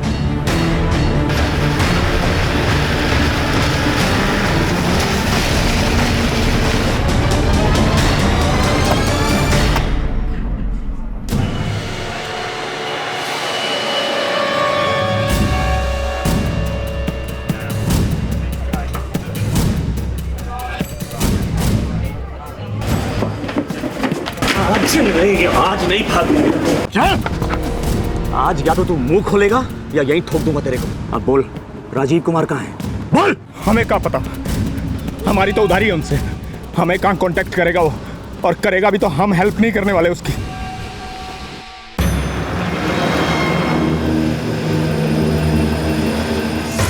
क्या रे, अभी टाइम मिला है फोन करने के लिए? हाँ, तुम ये मत सोचना कि वो लोग मेरे पीछे पड़े हैं तो मैं खत्म हो गया हूँ और तुम लोग कोई शेर हो गया। हमारी इतनी औकात कहाँ है साहब? आपका फोन सर्वेलेंस पे है। कोई भी आपके करीब आया शक के घेरे में आ जाएगा। फोन बदल के आपसे बात कर रहा हूँ साहब, फिर भी हालत पतली है। चौहान साहब तो राशन पानी लेके आपके पीछे पड़ गए। तुमने उस आदमी से बात की जिससे मैंने बोला था बात करने के लिए? इस केस को कोई लेना ही नहीं चाहता साहब। सब कहते हैं आपने किया है, आप ही भुगतो। 14 साल का एक बच्चा मारा गया है, वो भी एक लड़की के चक्कर में। कोई मदद को राजी नहीं है। ए चौबे, ये मुझे प्रवचन मत दे, समझा? प्रवचन नहीं दे रहा हूँ साहब, लेकिन एक बात करनी थी आपसे। क्या? आपका भाई हिरासत में है अब तक। पुलिस फोर्स से बर्खास्त कर दिया गया है, आपको फरार घोषित कर दिया गया है साहब। कल को आपकी संपत्ति जब्त कर ली जाएगी, बड़ी मुश्किल हो जाएगी। आपकी बड़ी सेवा की है, मेरी एक बात मानिए, समर्पण कर दीजिए, इसी में हम सब की भलाई है।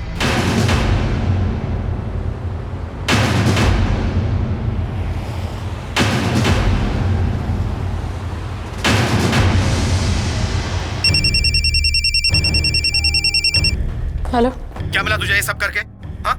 अरे जिंदगी भर मेरे साथ खुश रहती और फंसता वो शादाब। बहुत हो तुम राजीव। मैं कभी सोच भी नहीं सकती थी कि तुम इतना गिर सकते हो, कि मुझे वापस पाने के लिए, मुझसे बदला लेने के लिए तुम मेरे 14 साल के छोटे भाई को मार डालोगे? हो गई गलती, जो लड़के थे चूक गए। निहायत ही गिरे हुए इंसान हो तुम। देखो आफरीन, मेरी मदद करो। उस वक्त नगमा मर्डर केस में मैं चाहता तो तुम्हें फंसा सकता था, पर मैंने तुम्हारी मदद की ना। इस्तेमाल किया तुमने मेरा, और तुम जैसा आदमी ये सब फंसाने बसाने के अलावा और सोच भी क्या सकता है? अब खुद फंस गए हो तुम, सड़ो अब नरक में।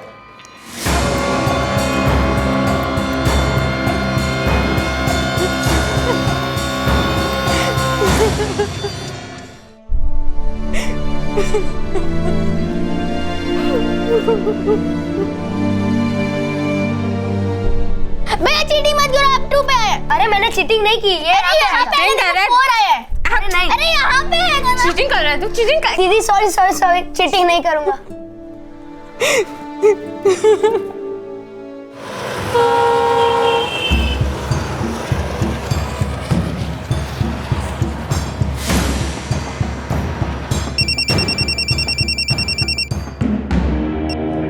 Hello.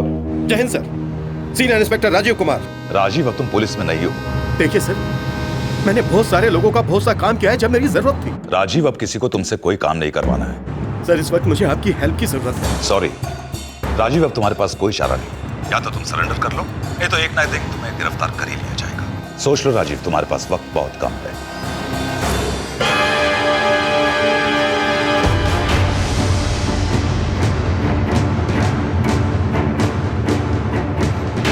Sir, Rajiv Kumar surrender कर रहा है, वो हाईवे के पास ही है।